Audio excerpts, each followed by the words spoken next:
Hey guys, Chicken and Maine, Deboo.com with a Deboo.com surf forecast update. This forecast update effective around 9 a.m. Eastern Standard Time on Monday, November 7th, 2016. And okay guys, here we go with this storm force low that we've been talking about last couple of days, dropped down south of Nova Scotia, now northeast of Bermuda. That's located right in here.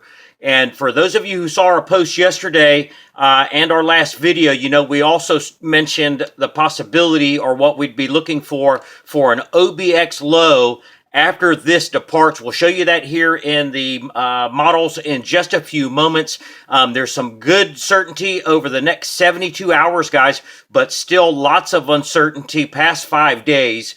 Also wanted to point out to you this morning, too, pointing out to the flow, there is an outside chance as the pattern begins to develop that we could see one last gasp at the 2016 Atlantic tropical cyclone season.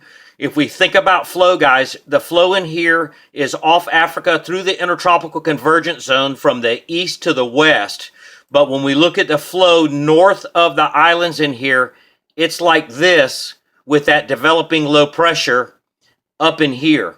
So the upper level flow is like this, and we have east to west flow in here, and sometimes that can create a traffic jam in here. We'll be watching that over the next couple, 2-3 weeks maybe, to close out the season.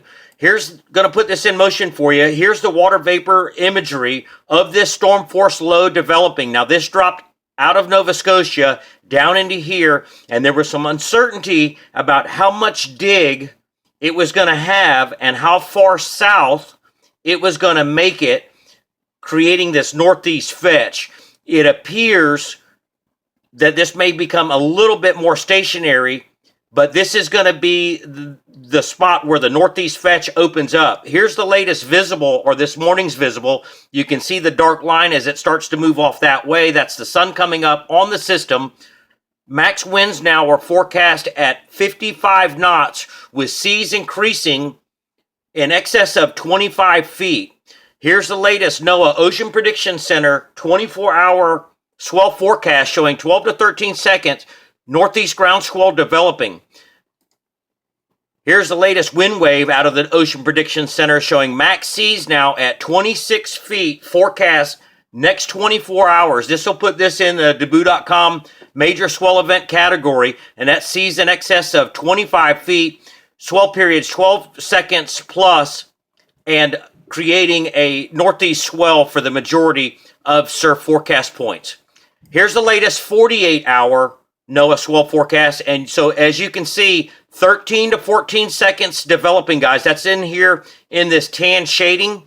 Now keep in mind, we've already got a northerly surge already occurring from that front that pushed down over the weekend, and here we go with that reinforcing shot.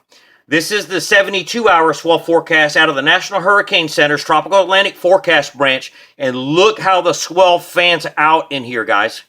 Really, really nice pattern in here. Puerto Rico should be some solid surf coming in.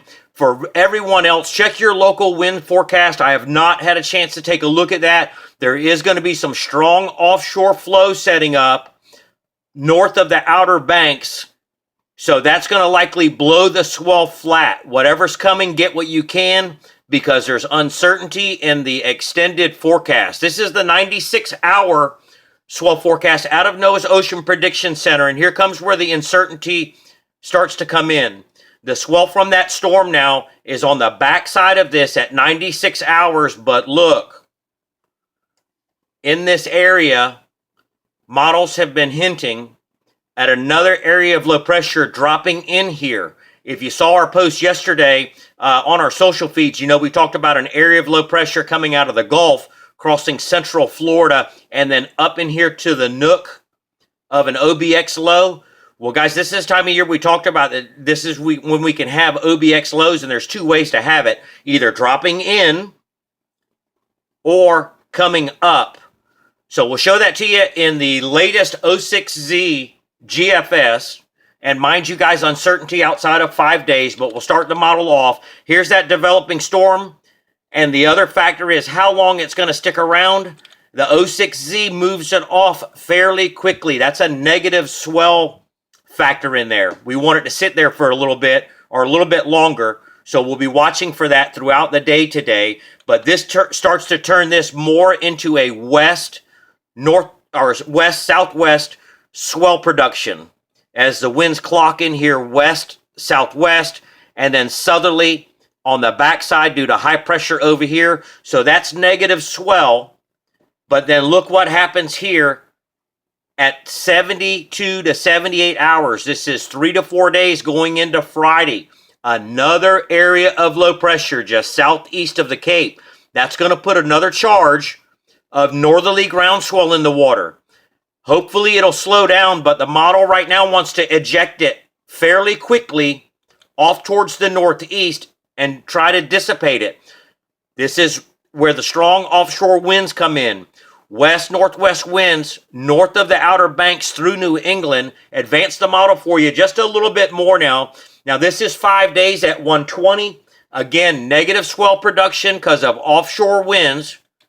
But look what happens, guys. Another shot of high pressure sliding towards the mid-Atlantic and another area of low pressure. This again will put another shot of northerly swell. Combine that with the west-northwest. This is all going to be in a favorable position for Puerto Rico surfers and surrounding islands. We'll advance the model just a little bit more for you guys, and we're going to take it out to 10 days. It looks like a little quiet period, but the one thing that we're going to be watching for now is, I'll have to move my camera over just a minute, is high pressure. 1034 millibar high out here. Could get some northeast, east swell going. We'll advance the model just a little bit more for you. And as you can see, here's where the uncertainty comes in, where we might start looking at a last-ditch effort for the end of the 2016 tropical Atlantic cyclone season. We'll advance this just out to 10 days. And as you can see, nothing really exciting, but again, lots of uncertainty in the upcoming forecast. That's all we got for you for now, guys. Stay tuned for the next update.